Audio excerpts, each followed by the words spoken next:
When Ryan's when it's time to begin, it's on the Rewind to Raw with John Pollock and Wai Ting. The 18 that makes sense of these things we see in the ring every week on TV. It's Rewind to Raw for Monday night. Download it Tuesday morning from the Post Wrestling site. It's Rewind to Raw for Monday night on USA Now on the John and Wai Take the mic.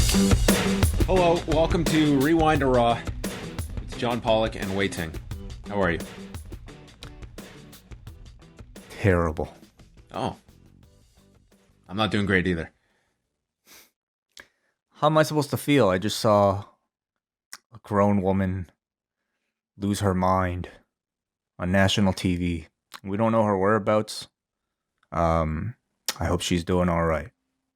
I mean, it's been led up to by years of an older man losing his mind off of television, and thus it is cast upon all of us. So there's that. There's that to discuss.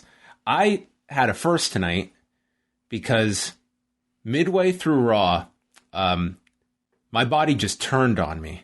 I have just been attacked by allergies. I think I am literally allergic to Raw.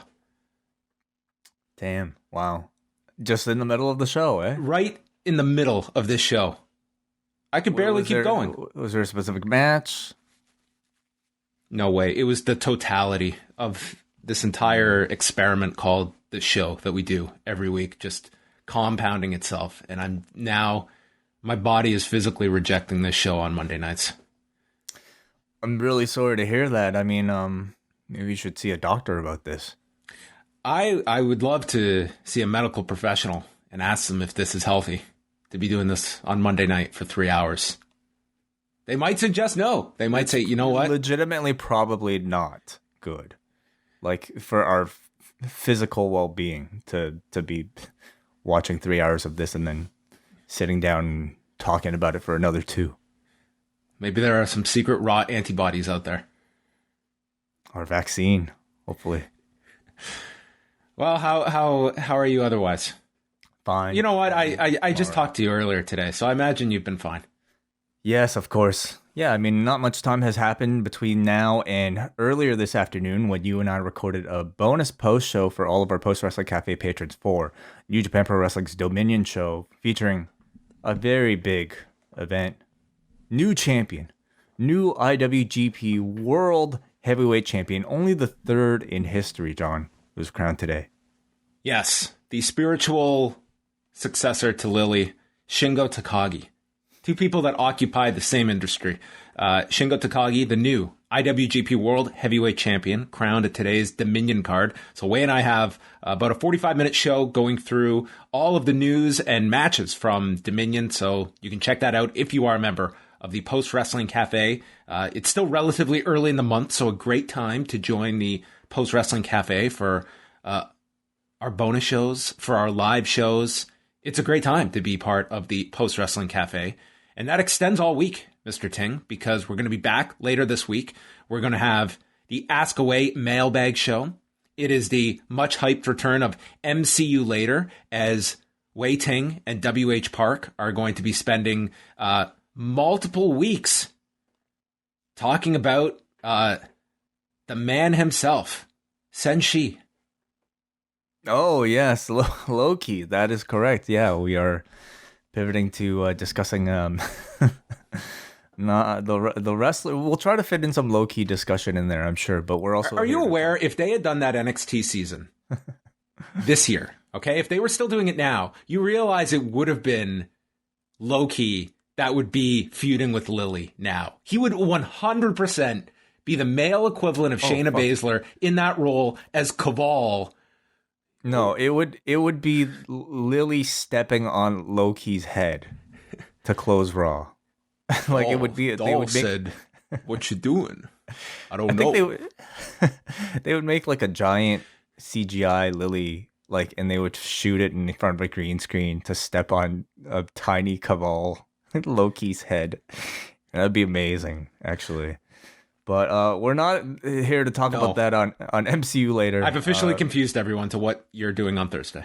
No, WHNI will be talking about the latest MCU series on Disney Plus. It's been a while since I've had a chance to speak one-on-one with WH, so I look forward to catching up with him and maybe catching up a bit on all the MCU news that's been happening over the past few weeks. So that'll be released on Thursday, brand new time, Thursday, for all Post Wrestling Cafe patrons. Yeah, it's a special on Thursday at the cafe with Ask Away and MCU later. We're also going to have a new British Wrestling Experience out with Martin and Benno.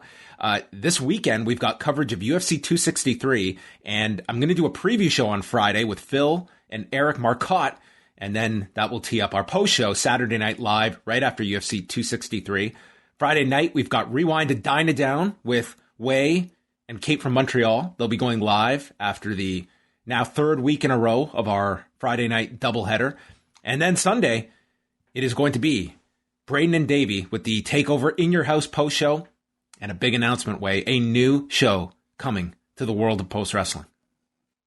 Everybody, I am so incredibly happy to announce that starting this Sunday on the Post Wrestling Network, every month will be the Newbie and Wrestling Advocates making their debut here. Many of you guys who listened to our Post Wrestling Cafe podcast day last month will have heard Nate Milton along with Chris from LA, and on that particular episode they were joined by Marcus Vanderberg and also Andrew Thompson. But it'll be a rotating panel of guests, I believe, with the constants being Nate, and I don't know if he'll be Moderna Chris every single week, but Chris from LA nonetheless, talking about various issues concerning the Newbie and Wrestling Advocates. So I'm really happy to get their show on. Unfortunately, this does mean that we are going to be putting the rest of the Rocky Maivia picture show series temporarily on the shelf. I think occasionally Nate might bring that back to complete the series at some point, because Dwayne Johnson will never stop making movies. But nonetheless, this time slot on Sunday will be occupied monthly for the Nubian Wrestling Advocates. Yes, they certainly had. They might have stolen the show at Post Podcast Day. I mean, they came out and it was a roaring success. So we have been in deep negotiations with Nate Milton. He has driven a very, very hard bargain. Our lawyers have been going back and forth. We finally were able to hatch out a deal, and here we go. It was a contract signing, the likes of which you might have seen tonight. It was very similar, actually. Yeah, it was very bizarre when he sliced the table in half afterwards. Started talking about webs, like kings and making webs and shit. Yeah, it was weird. The whole schedule is up at postwrestling.com, so lots of great stuff coming up this week. And again, you can check out the Dominion Post Show. That is up now for all Cafe members. Let's move on. We're not going to chat about too much news because I do want to talk a bit about the... first of all, did you see the Bret Hart A&E special? I did, yes. Yes, I did. Okay, we'll get to that. Did you see Floyd Mayweather Jr. and Logan Paul on Sunday? Yes, I did. Oh, boy. I did watch it. You sat through. At what round were you shaking your head? Oh, I don't know if it was more of a... It wasn't so much of a shaking of the head as much as like just kind of a more of an apathetic glare, at just... I don't even know what I was expecting, to be honest. Like, I've seen these sort of Floyd stunt fights, and I don't even know if you even call them fights as much as, like, I don't know, practice. Like, what would you call it? I mean, making money is what... An expensive exhibition. It's him counting all the zeros in his head is what it is. It's making a ton of money, and it is a whole night of oxygen inserted into the Logan Paul experiment that will now grow into a larger organism that is going to continue in this space along with his brother. Sure, I suppose so. You're right. Yeah, it's a fire that just, doesn't seem to stop, this Paul brothers thing. What did you watch the fight? I didn't watch the fight. Oh, okay. No. Well, yeah, I know. I mean, it wasn't much to speak of. I think most were all in agreement. Like, it was it was a dull, like, what was sold was this is just going to be a spectacle, and I don't think it really delivered on that front. But it is, at the same time, I think for Logan Paul, it's great for him. He lasts 8 rounds. He comes out of this with the ability to, like, for this character, he can now brag forever that he lasted 8 rounds with Floyd Mayweather, however serious you want to take that. And it's only going to continue to help him flourish. So I think for the Paul brothers, it's great. I really feel like I just saw an execution, like 8 rounds of a business deal, of a business agreement to take place, you know, that allows both men to just walk out laughing at everybody who decided to actually pay for this thing. I didn't feel like what we saw was in any way sport. It was, I don't even know if it's spectacle. I don't even think it is. So did you come to that conclusion before or after they put up the graphic highlighting Floyd Mayweather's past exhibitions, including the Big Show? Yeah. I mean, that at that point it was par for the course. Like the commentators, Morrow was among them. They were all like pretty much like laughing throughout the whole thing, and I think they all understood what this was. Yeah, I mean it's more like it's on Showtime now. So I mean they have clearly. I mean this is ultimately not going to be judged by what people's takeaway last night was. It's going to be judged based upon what the final number is for this pay-per-view. And I guess further to that point, you'll still get, if it's a great number, if it's huge, you're going to have the discussion that, well, it was so awful, no one's going to buy another fight. And I'm not going to be going out on that limb to say that no one's going to buy another Logan Paul fight, which there will be another one. And if it's a really dismal number, or disappointing one, I mean, then you can say, I think there would be a lot more people that were in my camp that I'm open-minded to this stuff. Like anything, like I understand what the industry is, but this one for me, it didn't grab like my morbid curiosity to even see it. Like the Triller event from a few months back, that I knew what that was going in, and I had a genuine curiosity to watch it and see this spectacle. And this one did not have that for me. But I don't know if I'm in the minority or if there were a lot. Like among a lot of boxing people, it seemed to be like this was like you always have in these spectacles that 1% chance of Logan Paul landing something. There wasn't even that in this. But I guess your hope was, or your estimate was, I don't think this guy's even going to last. There was nothing competitive about this. And given the bar was so low, that's what Logan Paul kind of set to. And he achieves that by just lasting 8 rounds with this guy. And there's going to be demand to see him again because of the character he plays, and that the Paul brothers are able to spark that emotion in people that has worked thus far. And we'll see if it continues here. Sure. Yeah. Anyway, well, we're giving way too much oxygen to this. Well, let us move on then to a few other notes. So on Monday, it was confirmed. A sad final update. In addition to our ongoing technical issues, we've lost access to the ratings we'd been able to provide on ShowbuzzDaily.com. Therefore, we're sorry to say that the site is officially done. That from the pair of Mitches at Showbuzz Daily, ending the site, a tombstone placed on top of ShowbuzzDaily.com. And that's the end. And it is very interesting to look at this, that, you know, initially their explanation was limited to technical issues, and now adding to the fact that they had lost the access to the ratings, the blood of this website.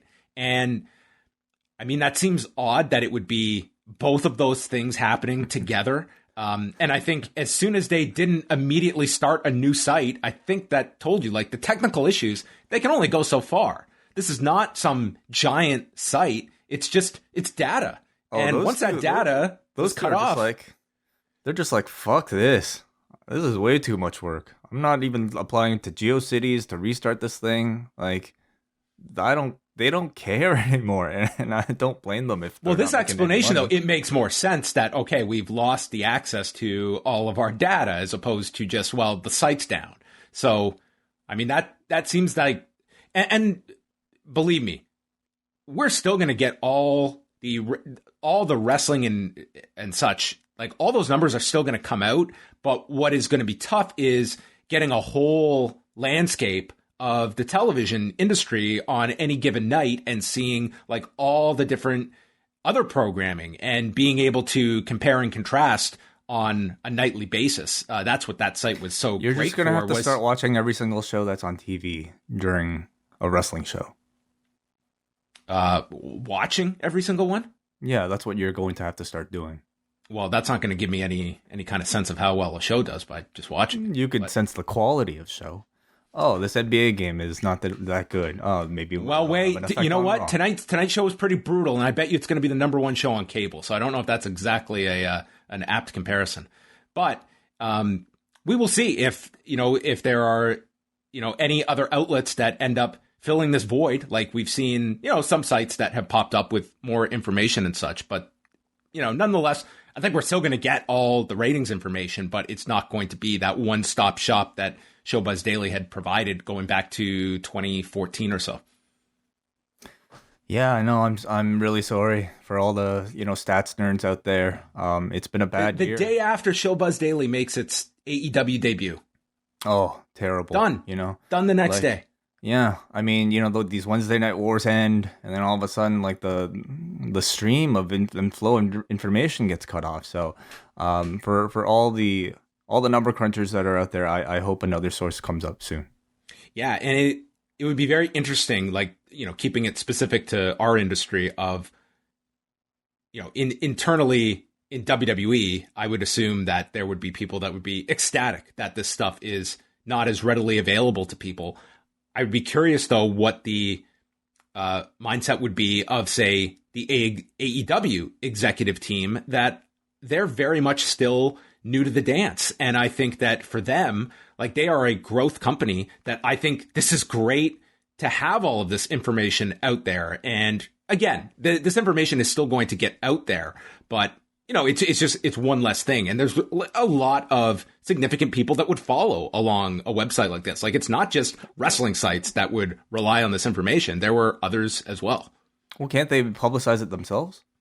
Oh, they could. I mean, it's not something that they do. They don't put out their own ratings information. They should feed it to people like you. They should just. Well, it's more so like, forget again, every single week, The Torch, The Observer, like, all these sites, they're all going to have this wrestling information. It's more so people that are not following that kind of stuff outside of the industry or such. Showbuzz Daily was an instant, go-to for people to be able to see this stuff. It's just, it was a place that had really branded itself as like the go-to place for people alike. Yeah, there you go. I know. It's like losing a physical place. It's like this hangout, this like bar we all used to go to has suddenly, on a Thursday, we'd all just like gather here at 3:00, for drinks, and now it's a condo is being put over top of it, and there's no sense of reopening anywhere. So yeah, pour one out, everybody, for Showbuzz. I'm picturing like this bar that like all the seating is cheers, color coordinated, and you can go. You're 25 to 54. You can go sit there. Yeah. You got to wear this red shirt because you're down from last week. Really the Wednesday night cable ratings, that was our table. Speaking of ratings, going back to Friday night, we have SmackDown doing 1,883,000 viewers, 0.5 in the demo. So they were down just over 2% in viewers, even in the 18 to 49 number. Dynamite, I guess the more interesting one, this was their second week on Friday night, was down 7% in viewers and down 5% in the demo. 492,000 viewers, 0.19.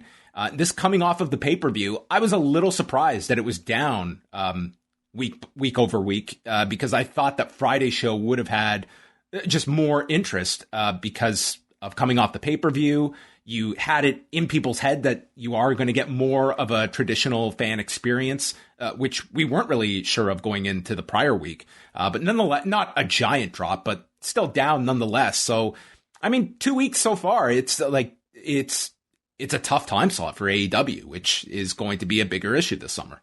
It's got to be an indication of the Friday night, the people just wanted to get out and like take advantage and make up for lost time not having a social life all this time. So it'll probably, if that is the effect, it'll probably last well into the summer and maybe even beyond. So interesting, because I got the numbers in Canada that SmackDown did just over 109,000 viewers. Dynamite did 94,800. But what was interesting is that Dynamite, here in Canada, the main demo is 25 to 54, and Dynamite had the higher number in the demo, even though they were lower in viewers. They had, it was about a 14,000 viewer difference in Dynamite's favor. So that was kind of interesting to see. So there you go. Those are ratings, everyone. Yeah, you'll still get that information here from John. Well, there you go. I wanted to spend some time here chatting about the Bret Hart A&E biography because we both had a chance to see it. This concludes A&E's series, their WWE series, and tackling, a subject in Bret Hart that there has been no shortage of documentaries produced on. And this one was directed and edited by George Roy, who is the director who also did the Booker T one. And I thought that, first of all, I thought they chose a lot of strong people to be interviewed for this, some of which I was surprised by. But, certainly the fact when I saw that you had Heath McCoy, who did the Pain and Passion book that he was in, that we interviewed when we did our documentary. He was in this. You had various family members. You had Dave Meltzer in here.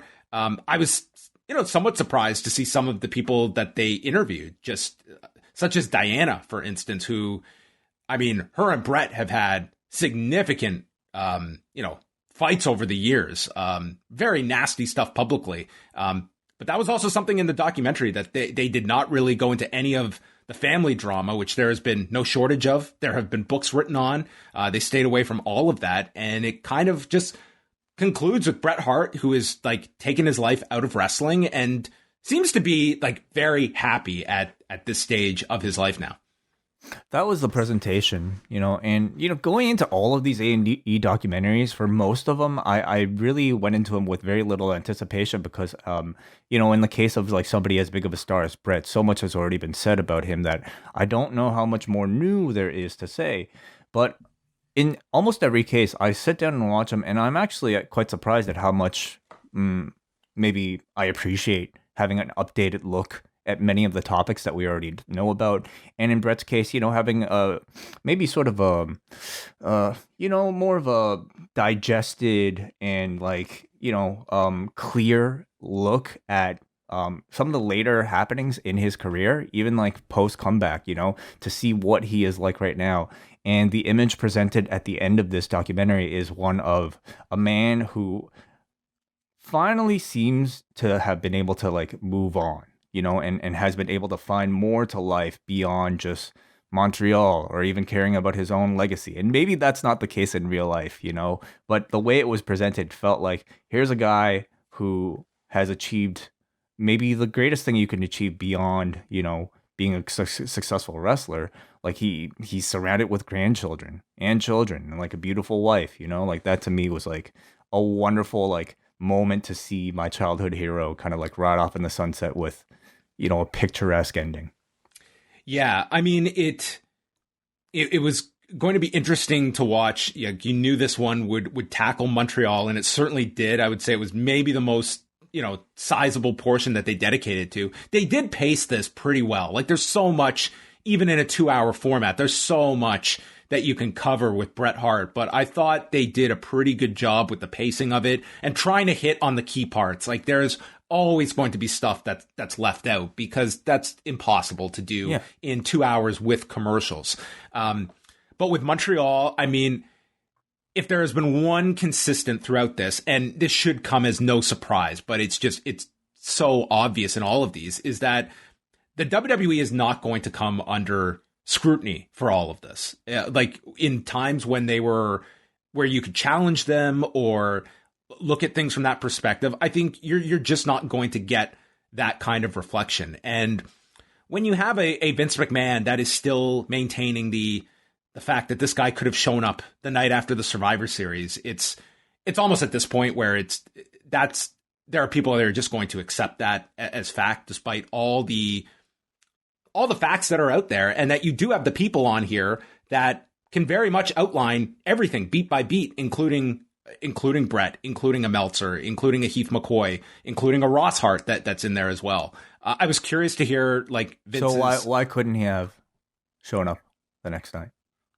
For Bret, so for those that are not familiar with like the specifics of it, is that Bret was still under contract with the WWF, and he was going to be for several more weeks after agreeing to the deal with WCW, and to the point that Bischoff had even extended the because originally Bret was still going to work that December pay-per-view, which would have been December the 7th, and Bischoff extended it so he could have stayed till December the 7th. This was not a case of Bret was like Jeff Jarrett at that No Mercy pay-per-view, where it was, this is your last night in the company. We have to get the IC title off of you because you could show up on Nitro the next night. Jarrett could do that because he was legitimately done with his contract and was free to go the next day. His contract had expired. With Bret, he was still under contract with the company. And even on top of that, you had, the precedent of like the legal issues that WCW and WWE had. Like, there was no way WCW was going to put that championship on their air. And for the other paranoia of, well, Bischoff could go on Nitro tomorrow night and announce that we have the WWF champion. The fact is, Bret was committed to WCW. The window to shut that deal was November the 1st. So that's, at that point, the deal's done. And November 3rd comes and goes. Bischoff had that opportunity that night to go out on Nitro right before the Survivor Series. He could have really fucked WWF and said, we've got your champion. Nothing of the sort happened. And even after Montreal, Bret doesn't appear on Nitro until well into December because he contractually couldn't. And that's even after, like, the contract realistically was broken. When they did the screw job, like, that was a breach of contract given what the language was in the deal. So, I mean, it's something that I think a lot of people will just take that at face value. The facts just don't add up to that being any kind of a possibility that Bret could have shown up the next night, and he didn't. And the fact was that had Bischoff wanted to go out there and proclaim, we've got your champion, he had that opportunity and did not do it. And everyone was of the understanding Bret was going to finish up with the company for several more weeks after Montreal. Yeah. Yeah, I guess I don't know if this particular documentary would have been the place to like get into the weeds of stuff like that. But as far as like what Vince thinks at this point, I also wonder how much of an answer he really gave for so much of it. It felt like the Vince interview was to cover every single one of these things that he appeared on. And I would assume for the Montreal answer, I mean, that just seems to be his line, that he just gives. Yeah, I mean, you also have just, they really do focus on the relationship between Bret and Vince in this. And you have that line from Bret that I would have jumped in front of a train for Vince McMahon. And this is when they're going over like the 96 period when he gets the offer from WCW. And it's for significantly more than what WWF can offer. But what WWF can offer is a 20-year contract that we'll sign you for 20 years. And Bret was happy with that. He was going to take so much less money. And again, like when you just look at it, I just think the way the facts present themselves, it's like, here's a guy that gave up so much more money to stay with WWF. And it just seems, got essentially, I think once you see so much of this, you can understand why Bret, I think, took this very, very hard. It was more than just simply like a business deal gone wrong. It was really just such a betrayal for someone that, he held in high esteem. And you could argue that Vince McMahon is not someone you probably should have held in that kind of father figure role. Like at the end of the day, this is Vince McMahon who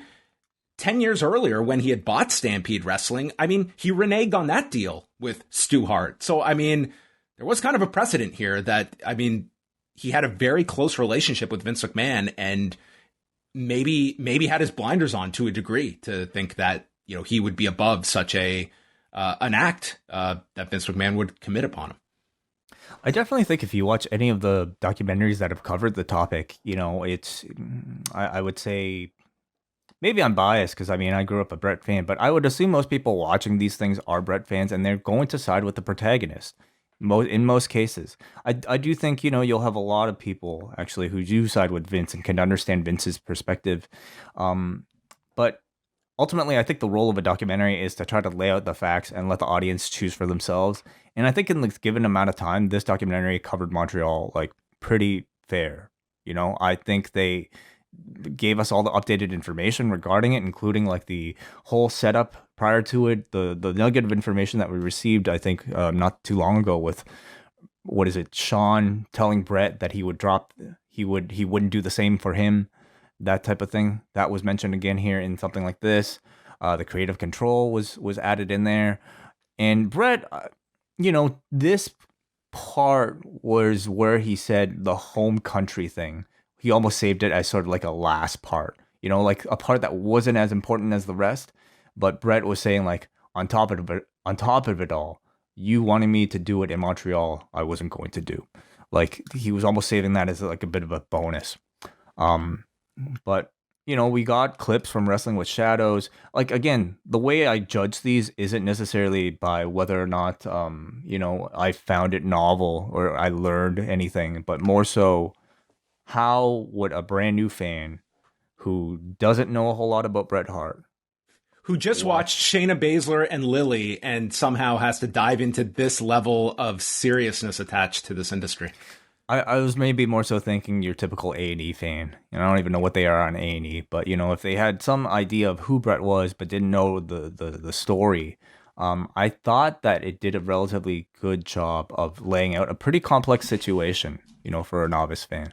I would certainly say, like, with like the full rundown of like Montreal, I think it is best served for a newsletter or a book where you can really go through. It doesn't really lend itself to something like this. I mean, like you could see where certain interview subjects, you could imagine, could probably speak at length about this and are going to get edited down and quickly. And it's what is the most succinct way to tell a complex story. And sometimes you're going to get certain aspects that are just not going to make it in. They're not going to dedicate that amount of time to an interview subject. And I imagine like the producers of this were already probably combating the criticism of expectation that, this would focus too much on Montreal.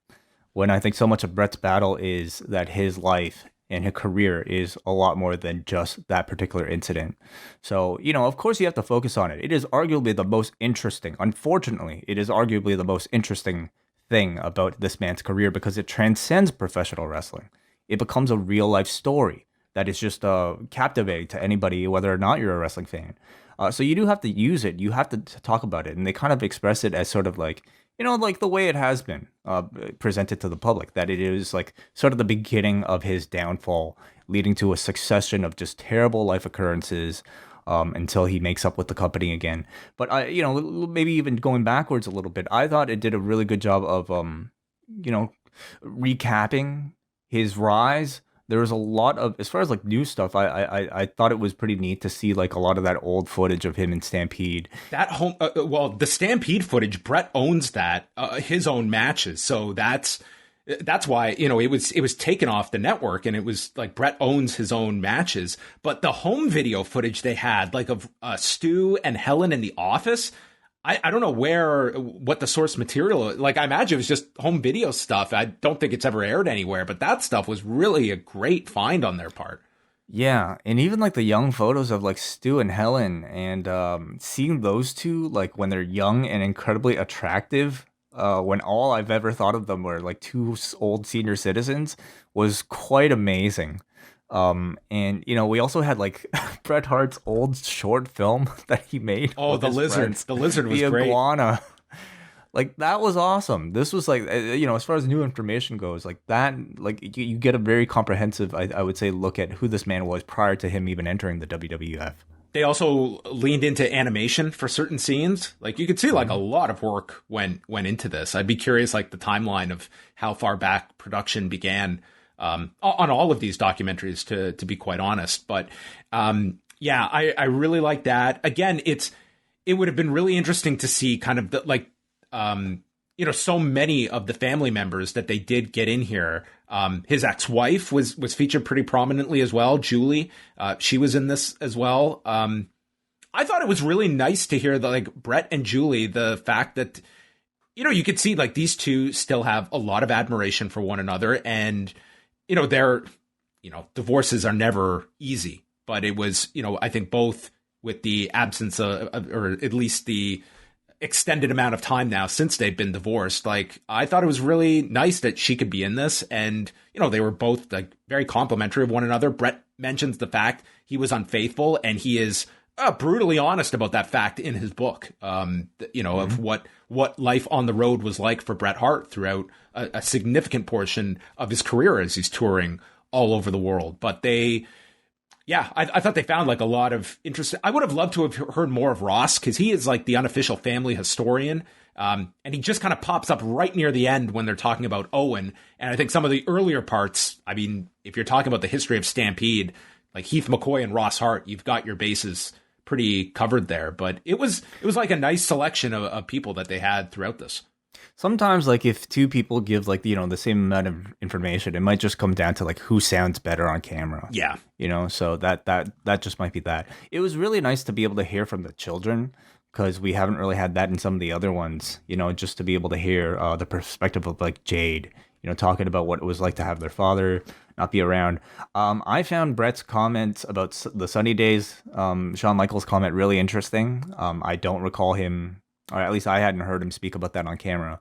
But, him talking about... I had never heard the portion that he had said about his kids asking him about that. And that's, man, like, it's really hard to just... Like, Shawn pretty much just says, I was... Like, he really had no basis for it either. And we know Shawn Michaels was a total dick back then. Yes. Yeah, but it's like, I don't know. It's like... The guy gets, I think, excused for a lot of stuff because it's, that was Shawn. It's like, Shawn was an asshole. And that was a really, really terrible thing to say on TV. And to have your kids ask you about that, that's pretty, pretty low. On top of, the troubles that he was probably already having at home, as he was mentioning. So, there were some, like, little bits of information that I found very refreshing, very new. Of course, you have to, talk about all the big pivotal moments of his career. They talk about the Hennig match. They talk about Davey Boy, which I thought they made look really great. Like, showing all the clips from the family acting. Helen is, like, such a great actress. I don't care what any of you guys say. She's my favorite of the Hart. How about that promo with Bruce with the Bulldog shirt on? And so good. But then we didn't have Bruce in this. No Bruce here. But the Bret Owen feud, they spent a lot of time on, and then of course the big double turn Survivor Series, and then at SummerSlam and then Survivor Series. So even the wrestling itself, I felt like it was like a relatively short section, but nonetheless, I think told you everything you needed to know in a Cole's Notes version. No time spent at all on the WCW run. Correction. Literally 30 seconds on WCW, which was summarized by, they were so stupid, they didn't know what to do. I spun my tires the whole time there. That is how the dude literally summarized like 3 years. We had more time spent on his Lonesome Dove run as Luther Root than in 3 years of WCW. That he called like what did he say? Like, it was like the most fun thing I've ever done in my life. Lonesome Dove. I could buy it, sure. Yeah, the WCW time, like, I don't know how much, like, it's not relevant. It's not that relevant outside. Well, I think it's relevant in the sense that I think, listen, did WCW blow things with Bret Hart? They absolutely did. I also think, like, Bret was very much, I think he realized that instantly, and you could see, like, Bret Hart was... It was just not the same Bret in 98 as there was in 97 in WWF. Like, this is going from the hottest guy in the company in the WWF at the time, and you're going to WCW, and I'm sure he was, mentally checked out in WCW. Yeah, and I would say if you're going to recap anything outside of, like, the concussion, of course, like, it would be maybe the steel plate incident with Goldberg, but then of course it's the Owen match, right? And who did he have the Owen match with? You're not. Yeah, that wasn't going to be shown here. Which, those were the high points of his WCW run. Would have been those would be the two I would come to when him and Benoit at Kemper Arena. And that's it really does put it into perspective. Like, I think for wrestling fans, it's like they focus on Montreal, but it's like what this guy went through in the years that followed that, from the loss of his brother, Davey Boy, his parents both dying, the stroke, cancer. I mean, it's one thing after the other. There's so many deaths around. Did cancer even get a mention in this? They didn't even get around to that. Amazing. I mean, that was several years ago. It wasn't that recent, but not too long ago either. And it's just like, it's remarkable that he is where he is now. And, I think there's also something that he said that he, as they're reflecting on like the Montreal portion, it's like, I would not have changed anything I did. To people that think I took it too seriously, to hell with them. And I'm sure there's a lot of people that are, this was a guy that had his convictions, and that's to many people the strength of Bret Hart. To some that would say that, he is not someone that is just going to play nice with people because he's in business with them, or because this is a WWE co-produced documentary. I mean, you're going to get Bret Hart pretty much unfiltered. I would love to know, I'm sure it was hours and hours and hours of interview time that they sat down with Bret, multiple sessions, as you could see. Multiple tapes. And I'm sure that it's very hard to go through Montreal and not talk about Triple H's influence there on Shawn in the lead up to that. It's very significant. He is spared. Bill Goldberg is not. And Bill Goldberg got the brunt of everything. And that's... Well, he did also say, like, as he was showing us his cartoons, he says, like, oh, Goldberg and Hogan, two of my favorites. And I don't know, I do believe we have a duality when it comes to, like, Bret's opinion on Goldberg. I wouldn't even, like, disagree with if you told me that he and Goldberg were actually friends. But his opinion on him as a wrestler, he does not pull any punches. What did he say? On a scale of, like, 0, like, what, 1 to... He's 100. A 0 in terms of skill, is what he said. I mean, Bret has never had positive things to say about Goldberg, and I know that Goldberg is. I mean, he has been very public about how awful he feels about that, and it's, you look at it like that. That was the end of his career. I mean, realistically, like, yes, he had the comeback, but that was, for all intents and purposes, the end. And worse was the fact he kept working after Starrcade 2 for several more weeks. That only made things worse. And then has the stroke in 2002. He goes through, they really only focus on Julie. He goes through 2 divorces in that time because... No time. Yeah. And, he talks about the fact he just wanted to be alone, and noted the fact that it was a constant downer always being asked about Montreal. And I totally understand that from his perspective, that I do not, like, Bret is one of those people that I'm sure has envisioned, like, how the stories will be written when he's no longer around. And I don't think he wants Montreal to be the first or second paragraph of his story. I think he looks at that. I think he understands the enormity of that match, but I do not think he wants that to be the match people, and that event is what is first and foremost associated with him. And I completely get that. It's, oh my God, a guy who took so much pride in his work, to have it all overshadowed by something that was done to him and that he had no control over, like arguably the most embarrassing moment of his career. Of course it's a terrible thing. And then it's just really the comeback stuff in 2010, making up with Shawn, the WrestleMania 26 match that he acknowledges was not my best match, but it was fun. And then meeting Stephanie, his current wife. And it was a really nice closing scene, because throughout the documentary we saw the sit down interview with Jade, but this was the first time we heard from the other kids. And now he's a grandfather, and they kind of had everybody just out there playing street hockey. So it was like a nice feel good end to the documentary. Yeah, it really did feel like it was like a way for a fan to, maybe see the like their childhood favorite character off in a way that I thought was even better than WrestleMania, which, just felt so artificial. And I mean, the match was bad. So getting this sort of update and not having Bret sort of be your cranky old, person complaining about, like, Tom McGee being a terrible wrestler or something as like a lasting image was really nice. I enjoyed overall this documentary. We didn't get the shot though of Bruce standing on top of Vince McMahon at WrestleMania. Oh, they cut that cowboy one out. boots. Yeah, no, Vince didn't comment about that. No, but there you go. I think like this one.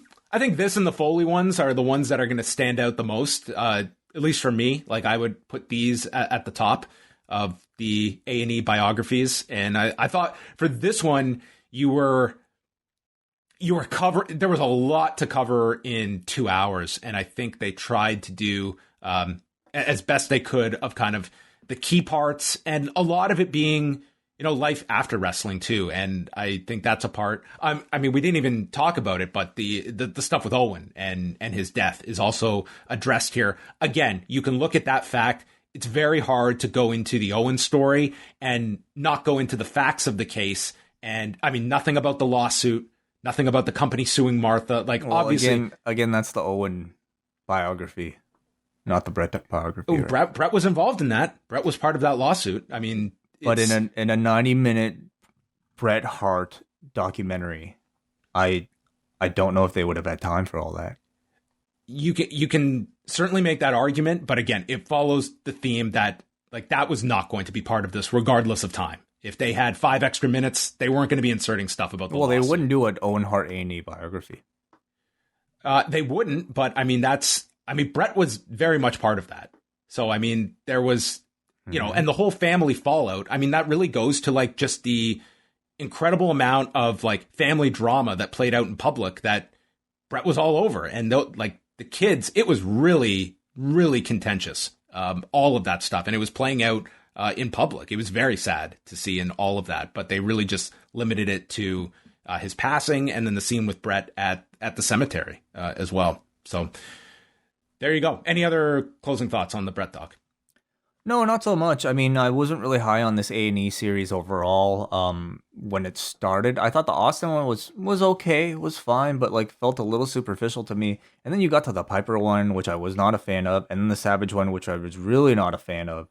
And then some of the other ones are somewhat forgettable, but I thought it ended pretty strong with the Foley and Bret one. So, and even the Shawn one I thought was pretty good too.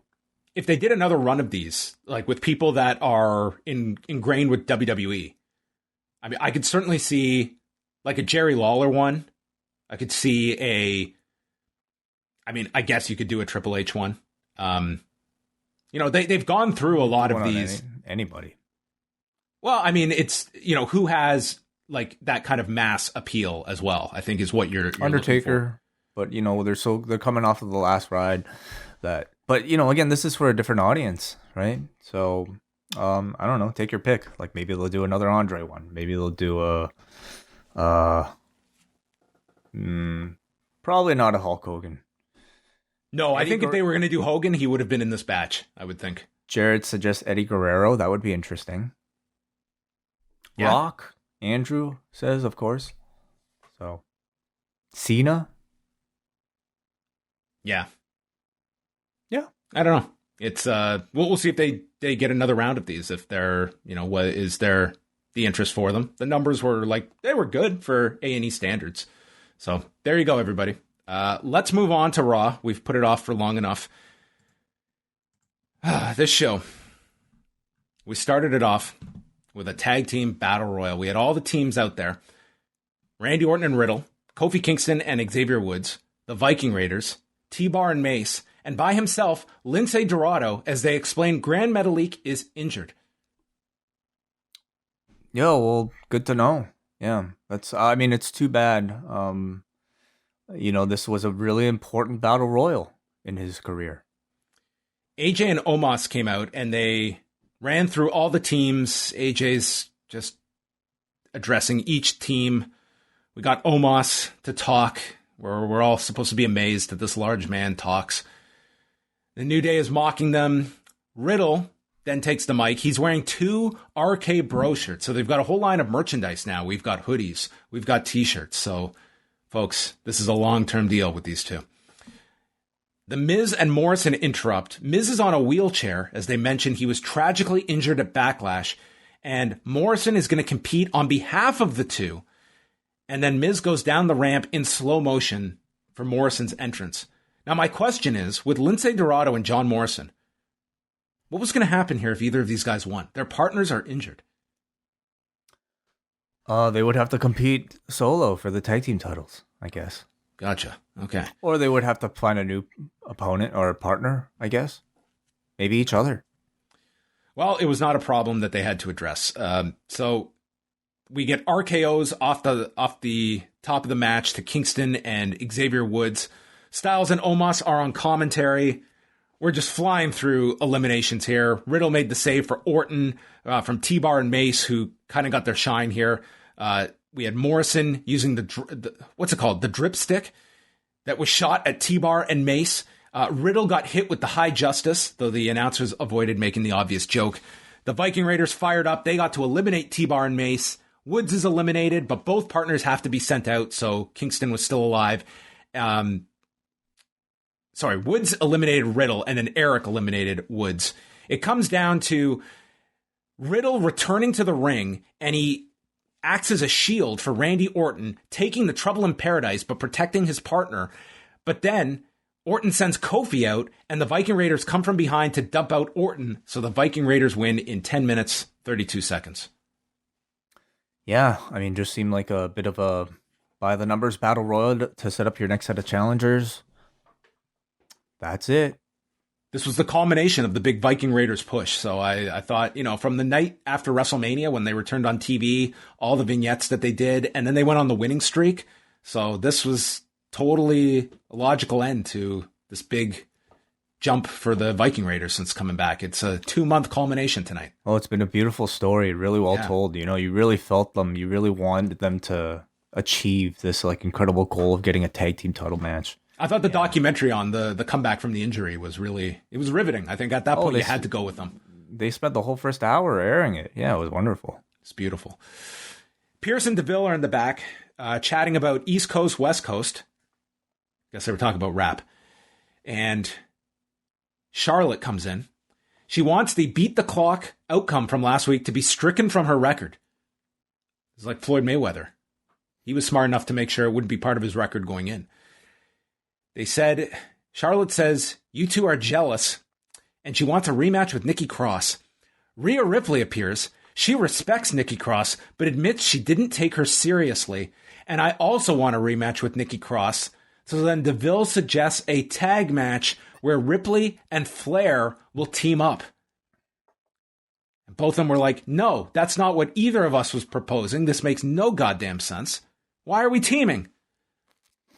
Yeah, I mean, well, I'm sure some hilarity will ensue when it would partners... not. There would be no hilarity ensuing in the hour to come.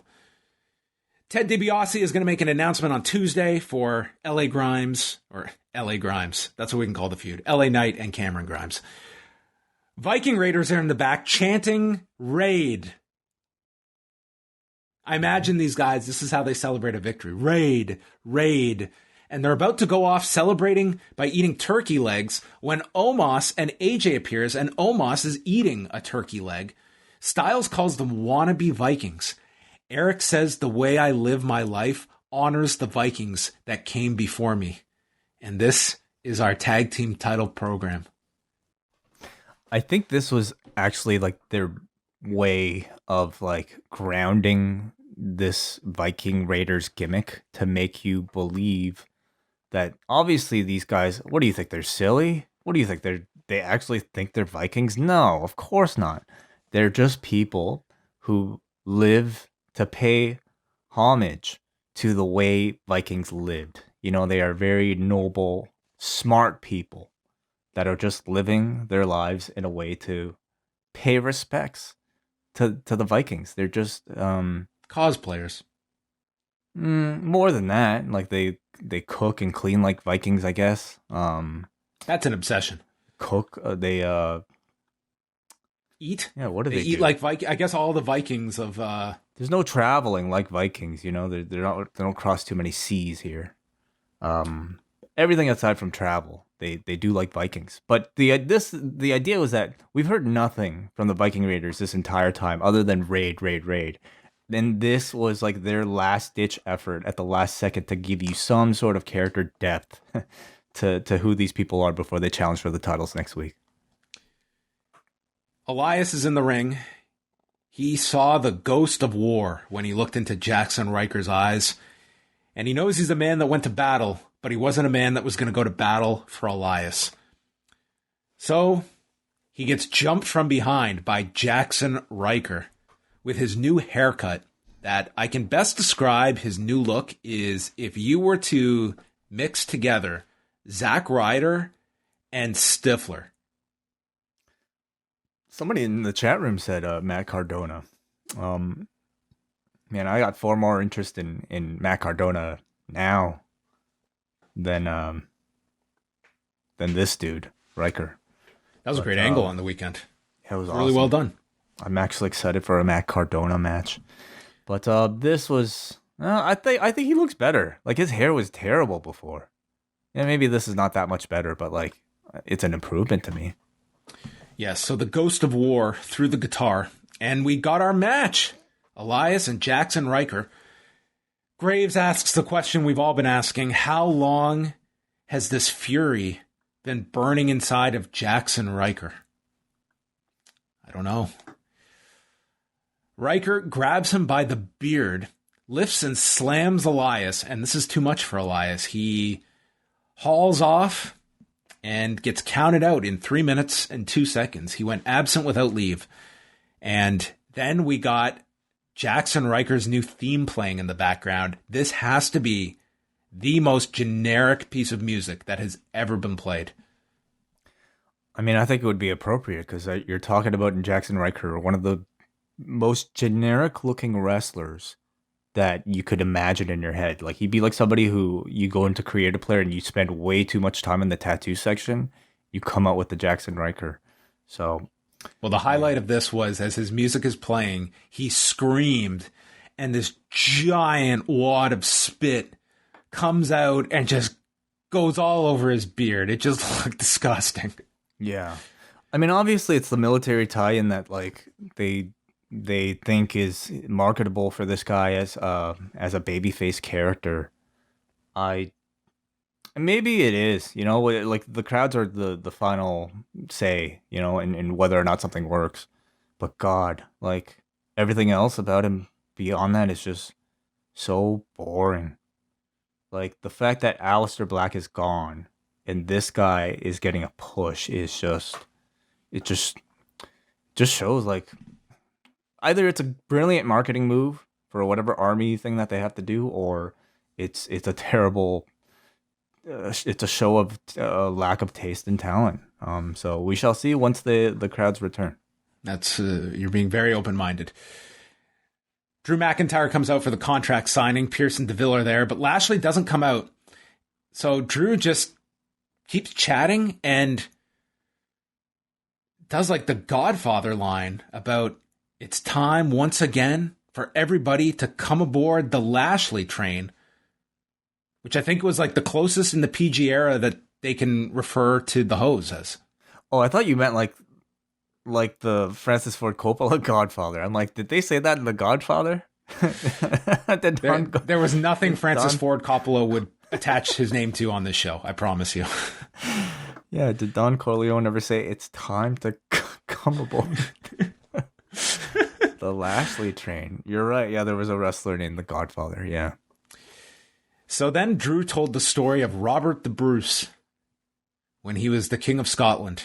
He was a hunted man, and he was hiding inside of a cave when he saw a spider in the cave that tried over and over to cling on to a web, and it kept falling down, but it kept trying, and then it finally latched onto the web.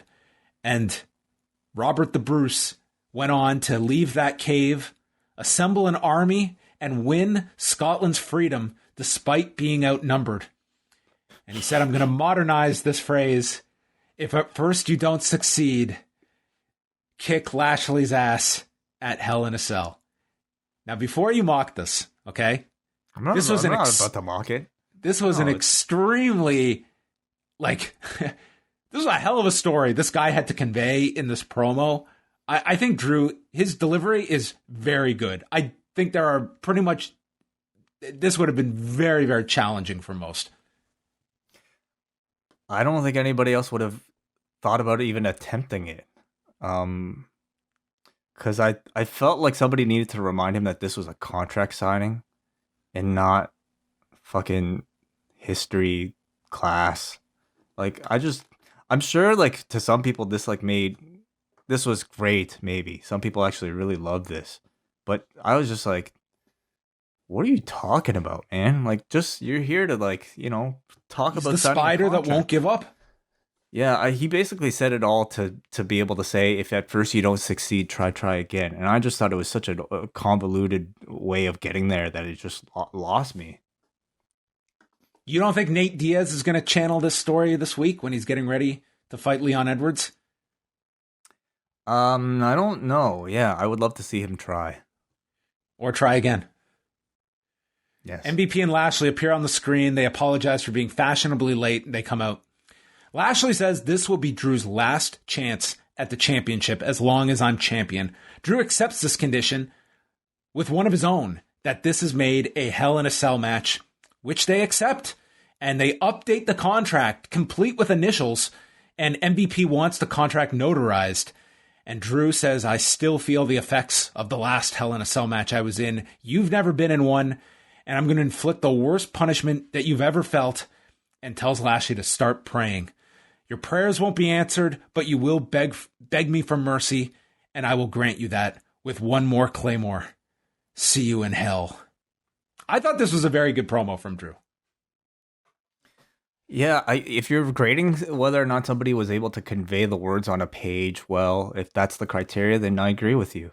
But watching the segment and hearing you even recap it, it just feels so wooden. Like in no way would I take this to be any sort of like organic, conversation before a match.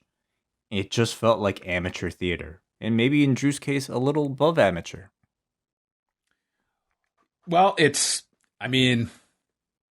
a WWE promo essentially with a good delivery. I think that's the best you can hope for in these situations.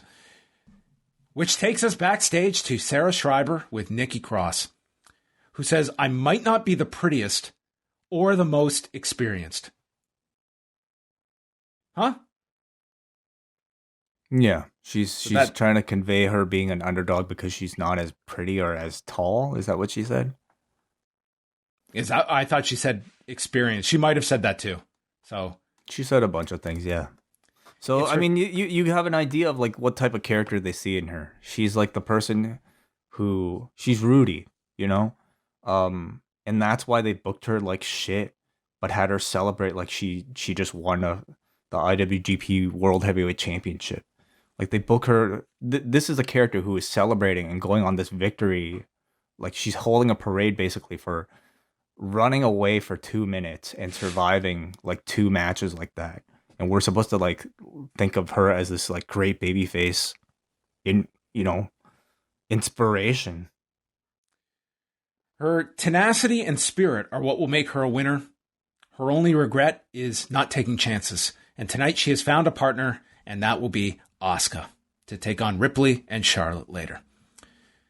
Sheamus is ringside. He's got a face shield on. We've got dashing Sheamus. As they explain, he broke his nose last week in the match with Humberto Carrillo. And he cuts a promo before the match about why these two get a shot at my title after breaking me bleeding face. Carrillo is in the ring, and then he leaps on the apron to scare Sheamus. Ricochet then flips off the ropes, and Sheamus is freaking out here. I will say, I think Sheamus is great. I think he's hilarious in this role. He is great. I thought he was like the best. This was actually a very good segment from the match and all of Sheamus on commentary. He was very entertaining on commentary here. So we have the singles match. Sheamus is lamenting the fact that even though I'm hideously disfigured right now, and then refers to Ricochet and Carrillo as juvenile delinquents. Carrillo hits a tope suicida and a missile drop. What is the age difference between Sheamus and Ricochet? I need to know. That would How make... old is Sheamus? Oh, God, Sheamus is over 40. Sheamus is 43. He's 43. Okay. Ricochet's what, 30, 33? 32. Okay. That's 11 years. I guess that he would have a case. I guess you would call somebody in a mocking way a juvenile delinquent. 11 years. So the big spot of the match is they get onto the edge, and all of a sudden Ricochet runs at Carrillo, who catches him with a one-man Spanish fly off the apron to the floor, which looked great. And the two get counted out at 5:18, and Sheamus just laughs and laughs and says, "Look at the state of these bloody Muppets," and walks off. I thought this was very good, this whole segment. Yeah, it worked. Did what they needed to do. You would assume build to a 3-way. I'll take it. I'll take what I can get on this show. New Day's in the back, and MVP wants to have a word with Kofi Kingston. He was impressed with his match last week, and he was a fan of Kofi before, even cried when he won the title at WrestleMania. They go way back to Deep South together, and seeing Kofi in the ring with his children is what sparked MVP to want to return to WWE, and asks him why did Kofi Mania end, and said, "I saw a glimpse into why last week, because you're comfortable being a loser by shaking Drew's hand. You let Kofi Mania end." And Kofi strikes back. He says, "I don't want your advice. There's children around the world that watch me and believe in me. What does Lashley fight for? The money?" And MVP says, "No, Lashley fights for the championship and everything that comes with it." And with that, MVP walks off. So we are kind of taking the exact same story we had with MVP trying to recruit Ricochet months ago, and now we are upgrading it to Kofi. I guess so. I mean, that's sort of the guy's gimmick, is trying to recruit people, right? I guess so. I really liked this. I thought this was my favorite thing on the show. Hard to believe, especially with the main event angle that we got tonight. But this was like MVP taking a very real moment that we are all aware of. We all remember seeing him and Shad Gaspard crying as they're watching the Kofi Mania match. And he took that and he used it as a promo to antagonize Kofi Kingston. And for the first time in months, honestly, it feels like a year plus now, we got some fire from Kofi Kingston. He got pissed. He actually got offended and came back at MVP with the amount of like intensity that I think everybody's been waiting for since that Brock Lesnar loss. So I don't know if this will last or if this was just like a one-off segment, because they put so much great effort into like just doing this one little thing. MVP, that is. But like, I really would love for them to continue this energy for like an actual feud, for Kofi's sake, because it's been a long time since we've had this type of Kofi Kingston. There was an Eva Marie spot, and she'll be showing up next Monday on Raw to show the WWE a side of her no one has ever seen, and show them how to make hard work look effortless. So we'll get our answer next week. Which MP3 will they hit? Ooh, yeah, hopefully they don't hit the wrong button. Mansoor is approached by Mustafa Ali, and Ali tells him, "You're not ready. Drew Gulak is not going to fight fair. He'll cut every corner, and Mansoor is not going to know how to handle that. And he doesn't know how this world works." And Mansoor is left there to contemplate this. And then we had Jeff Hardy versus Cedric Alexander. Starting off with this inset promo from Jeff Hardy. "Locker room veterans used to be showing respect. Now they're inflated with polluted egos like Cedric Alexander's." At first, I thought he had mispronounced his last name, but then I was realizing he was assigning Cedric Alexander's ego. So he didn't screw up the name. He's going to show him a lesson in humility and how to fear the reckless abandon I manifest in the ring.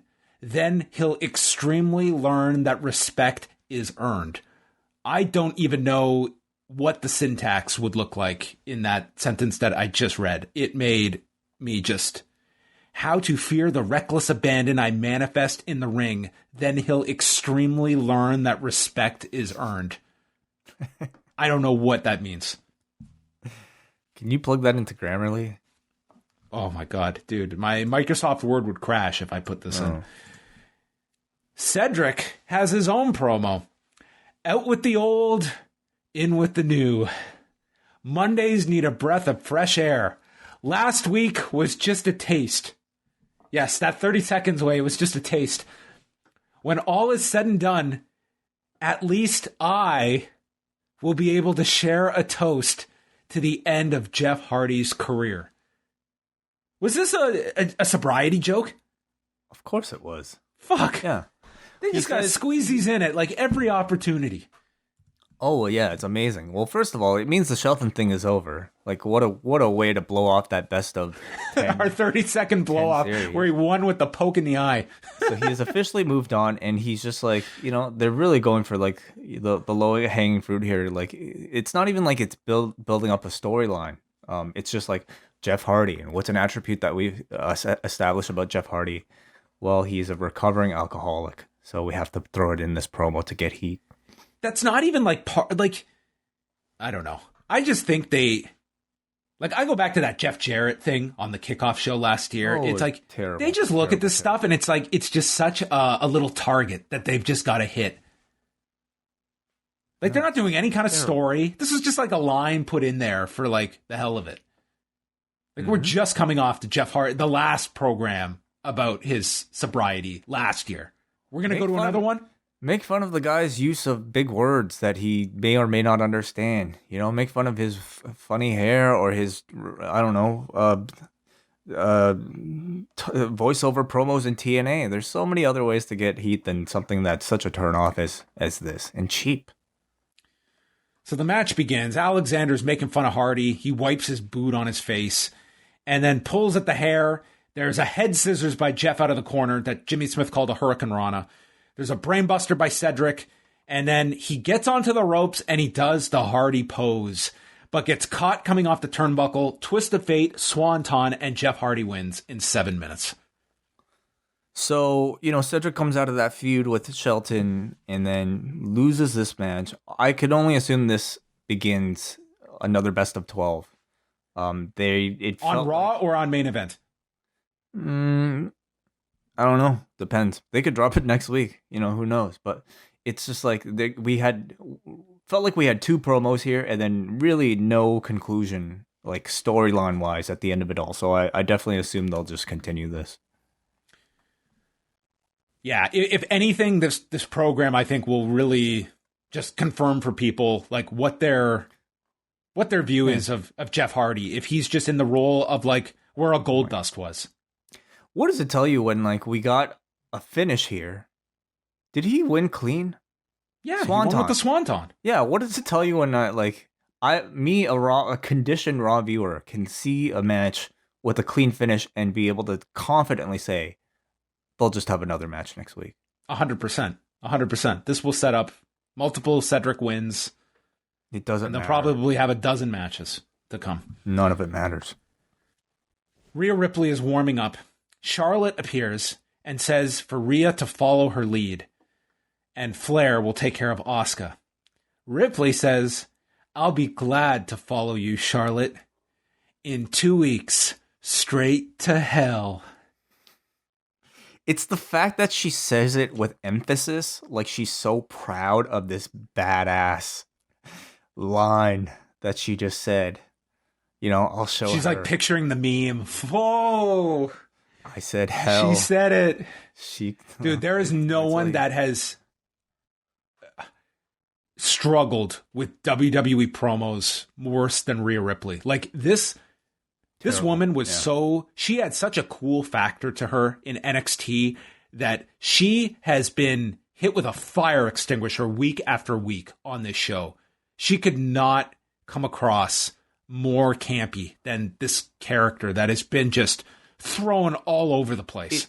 It's all the more sad to see because she walks onto that stage every single week with that championship. In most cases, having a championship is a great thing for your career because it gives you spotlight. In this case, it's terrible because it gives you spotlight. And it highlights just how far she is from I would say established wrestlers in this division, and I don't know how much I would fault her because we've seen her as a very successful wrestler in NXT. It's everybody probably like making that transition has to get accustomed to however they produce television here, and maybe you chalk it up to the bad writing, but she's gonna have to figure out how to make that bad writing work because it's bad writing and it's unfortunately bad delivery now too. Like it's very hard to overcome this stuff, but it's like that's not helping matters. And I look at a Raquel Gonzalez and it's like, man, can prime how them would all she you fare? How would Raquel fare on the main roster with dialogue like this? Like God. Well, booking like this, we'll get into this match. So it's Ripley and Charlotte against Nikki Cross and Asuka. And the big question Byron asks, how will they coexist? How? Ripley is sent to the floor. Flair gets in her face, and Ripley shoves her. Leave me alone. So Charlotte yanks Ripley to the floor and then tells her, get in the ring. And that sets up our commercial. I was very close to just not coming back to this show. Flair seats Cross, does this backflip, and then kicks her and goes into this violent chinlock and then chops Ripley as her tag. So these two can't get along. Dare I say, they cannot coexist with one another. Ripley tags herself in. Asuka hits a hip attack to Flair, a code breaker. There's a Northern Lights. Flair then makes the save and starts arguing with Ripley. They start fighting. Ripley goes for the riptide on her partner, but Flair rakes Ripley's eyes and then clips her knee, hits the natural selection, allowing Nikki Cross to pin Rhea Ripley in 13:25. Nikki Cross is nowhere near this match at Hell in a Cell. You could not possibly make me care about this match in 2 weeks. I hated this match. I hated this match with such a passion. I hate this feud. If you were to take these two and tell me, how can we reduce these two to absolute nothing on this show? I couldn't come up with the last few weeks, tonight's setup, and this match. I could not come up with worse ideas than this. It's brutal. Absolutely brutal. There's no feud I hate more than this one. It's pretty bad.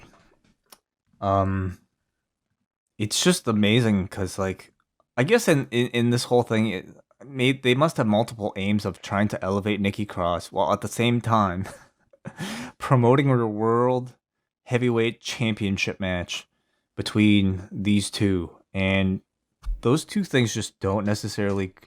They can go together, but I don't think they go together by having the person not having the title match constantly make your champion and challenger look like idiots.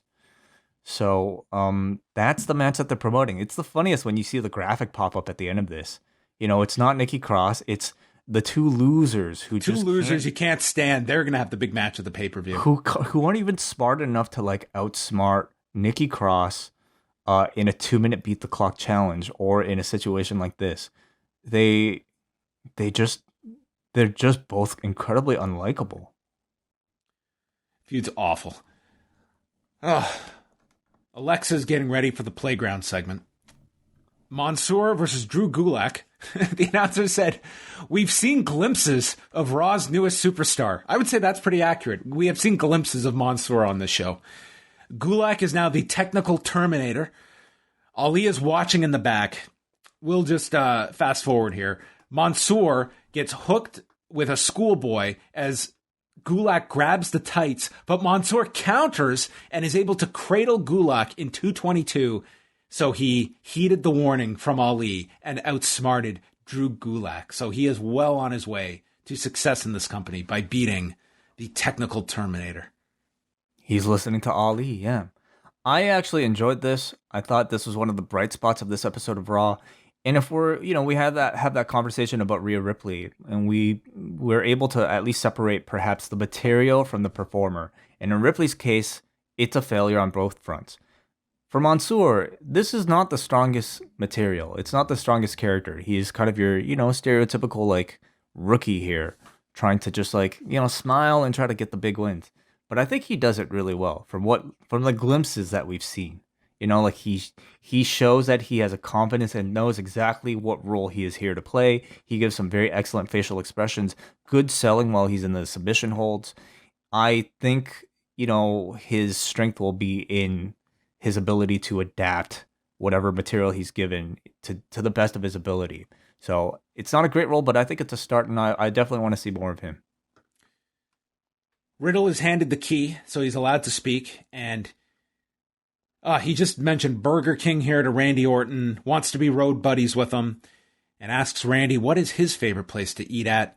He hands back the key, and the key is thrown in the trash can. So Riddle is muted. The key thing. Yeah, that's cute. Riddle and Kofi Kingston. Orton did not come out at the beginning. However, once Xavier Woods started playing the trombone, Orton had enough of this bullshit, and he came out and went after Woods, but got hit with a baseball slide from Kofi, and then recovered and dumped Woods onto the desk as Kofi launched off the top of the trust fall onto Riddle and Orton. We come back from the break. Kingston scales to the top, and he's going for a Hurricane Rana, but this just got all messed up as Riddle just went down seated, but they recovered from this. Riddle is aggressive on the floor. He fist bumps Jimmy Smith, and then as Riddle hits a draping DDT, Orton is saying, "Finish him!" And Riddle sets up for the RKO. He's pounding the canvas, but the RKO gets blocked. He ducks a Trouble in Paradise. Kingston counters, hits it on the second try, and pins Riddle in 12:23. Riddle blew it. So when he said finish him, he meant cover him, not go for the RKO? That's what we're led to believe? I guess he was not clear enough with his instructions. Well, when you say finish him, like, I'm thinking, oh, I hit my fatality. You know, I hit my big move. Back A, come on. Yeah, so he maybe some miscommunication here, but seems to be at least a teasing of some sort of a tension between Orton and Riddle. Shayna Baszler meets with Nia Jax. They argue about Reginald. He's at home recovering after Baszler's attack last week, and Nia calls Baszler out of line. And Jax offers to help her tonight because she knows Alexa. And Baszler doesn't care. "I'm not intimidated by a stupid doll, and I don't need your help." And she walks off. Before we get into this gong show, I'm going to say, in terms of playing like the bully in the movie I would have rented when I was 12 years old, Shayna Baszler plays this bully role like perfect. No, I can't. I can't. She's a cartoon character. That's what she's being asked to do. I can't give a hint of positivity to this in any way. This is like if Drew and Lashley was amateur theater, this is like something I wouldn't even bring to like a kid's 6-year-old's party. Like, it's so bad. It is so. The acting is bad. The dialogue is bad. The editing is bad. The shooting is bad. Everything is just like, there's no indication that any of this should be even on tape, much less TV. Well, we have Alexa's Playground, which, for those paying attention to our rundown, this was the main event of the show. Baszler comes out to sit with Alexa and Lily, and she knocks over the rocking horse. And Shayna is asked to apologize to Lily. Shayna says that Alexa is more delusional than she looks and blames Alexa for Reginald's injuries and the reason her and Nia are no longer tag champions. Lily speaks to Alexa, and Alexa informs Shayna it's in her best interest to apologize. So Baszler grabs the doll and apologizes that it's only a stupid doll. Alexa goes to attack, and Baszler steps on Lily and then stomps onto Lily as Alexa watches. Yeah, we got a floor, like a ground shot, point of view shot from Alexa as she's getting stomped on. So they went through a lot of work for this. Yeah, this was like the reenactment of Ronnie Garvin. The Thunderdome starts to short circuit. Fire erupts from the stage as Baszler runs to the back. And that's where the fun begins. We go into the back. This is just awful. It's all dark. Equipment starts to fall. The doors are locked. She goes into a room, puts the chain on the lock, and then uses furniture to keep the spirits out, and then looks into the mirror. And there's the reflection of Lilly. And Raw ends by cutting to black, and the last noise we hear is Shayna-screaming.mp3. With some reverb on it. Absolute garbage. But at the same time, there was a time that we would watch a segment like this, and everyone would be just in an uproar. I'd be like, my God, WWE just did the stupidest thing ever. This happens in such frequency now that I don't even have that in me. It's at a point where this is no longer the outlier. This is the continual pattern of what has been introduced into the show. This is just another angle now. It's a bad show. It's a bad show. We have an awful baseline of which we judge this show every week.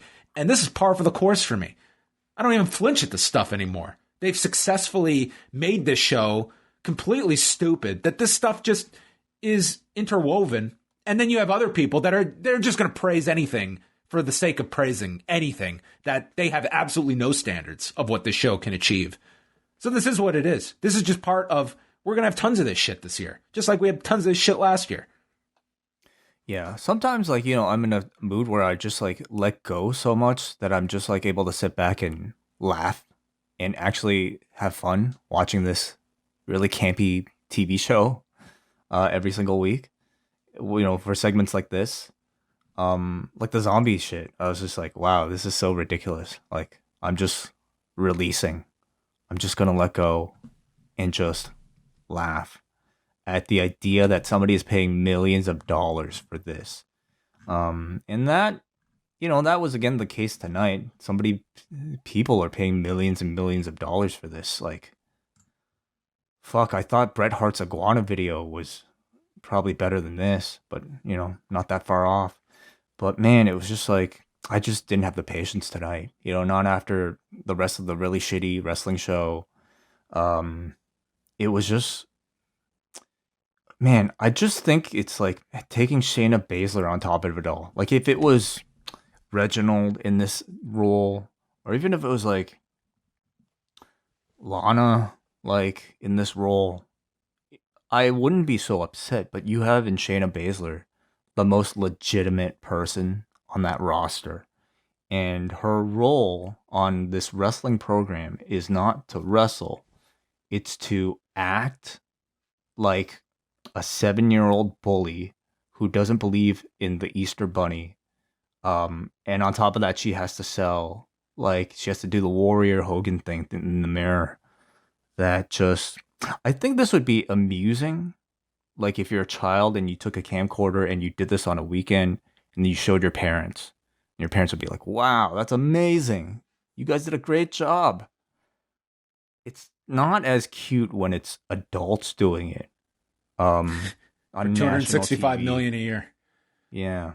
I mean, they're probably laughing about it, but it's not that cute for the people watching. But, somebody might have legitimately liked this. We're just two opinions, you and I. There's, I know that there's the sentiment that, someone was going to get pegged to have to do this program, and they look at Shayna Baszler, and it's, how can you pick Shayna Baszler for this? The version of Shayna Baszler that people will pine for, that's never going to happen on this roster. It's never going to happen on Raw. It'll happen when it's too late, and we won't care anymore, because she'll have been through all this. It's like when they tried to make Kurt Angle serious, like having gone through all this other stuff. Raw. Bad show. It's bad every week. Yeah, consistently. Yeah, well, of course. The sky's blue. Should we go to some feedback? Yeah. I have nothing more to say on Raw. It's just, I've squeezed out my energy for this program. Forum.postwrestling.com. All patrons have access to post and leave your feedback for our shows. What did you guys give tonight's edition of Raw? A 2.88. Seems fair. Yeah. Do you want to start, John? Kate writes in, Shingo Takagi became IWGP champion, and the Montreal Canadiens advanced after a 4-0 sweep. Sami Zayn was at the game tonight in Montreal. Oh, cool. And they swept them. So he can take credit now for Logan Paul and the Montreal Canadiens. Yeah, good for him. Nothing was going to ruin this day for me, not even Raw, although for some reason it felt like they were trying. Somehow the Alexa Shayna segment was even worse than I thought it was going to be, and believe me, I thought it was going to be terrible. Although everything makes more sense since I figured out that Lilly is most likely booking the show. On a more positive note, I feel like Xavier Woods and Kofi Kingston have been giving us some great matches lately. That's not to take anything away from their opponents, and the two of them aren't the focus of any storyline yet, but it still bears mentioning. Are they pulling the plug on RK Bro already? Feels way too early, but these people seem to change their mind very quickly. I don't think so. I think they're going to stick around for a while. The fact that they're putting up merchandise now for them, I think they're definitely going to want to have that run of merch when they go back to the live events. And it's a good act together. I think it's, for Orton, you could argue, is it his best role? I would say for now, it probably is. Coming off that Fiend program, you've completely forgotten about it. There is no stain of that program for Randy Orton like a Seth Rollins had to deal with or countless others. So I think it's a good role for Orton. It's been the most, I think, this character has worked of the Riddle character, having someone to play off of as the straight man. And God knows his tag division needs it. So I think you can do the New Day match with Riddle and Orton at the pay-per-view. You can extend this, I think, for a while. And I think you should. It'll be more impactful if these two end up becoming like the odd couple that actually display, like they get that out of Randy Orton that he actually likes this guy, so that when you do the turn, it's so much more impactful because you actually care about this team rather than just doing it so quickly. We got a Carl who says, do you think in July when the fans return to arenas that the creative team will at least try to put a compelling show together? I mean, that's been the most frustrating thing when watching this show. It's not the performers, it's the complete lack of uninspiring content.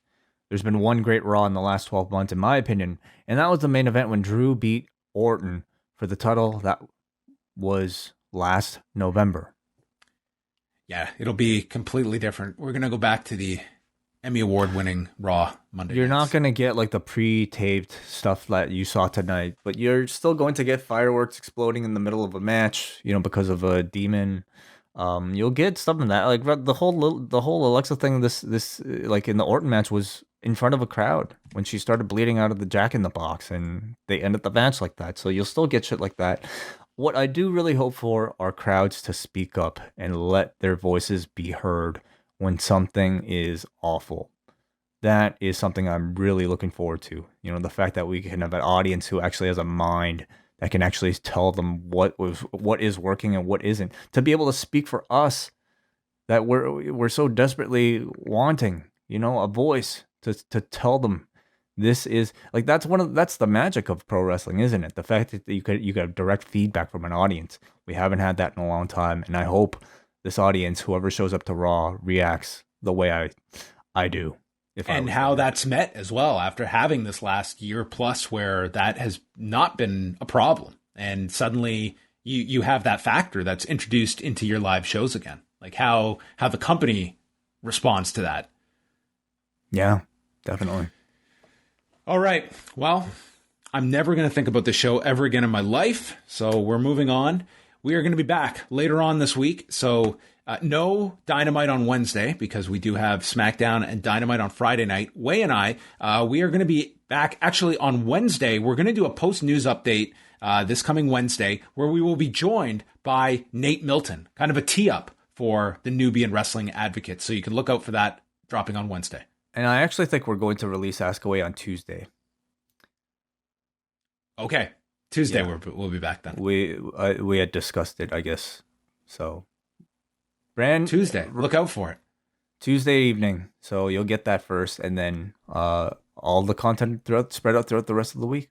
All right. If you want to drop any more questions, forum.postwrestling.com.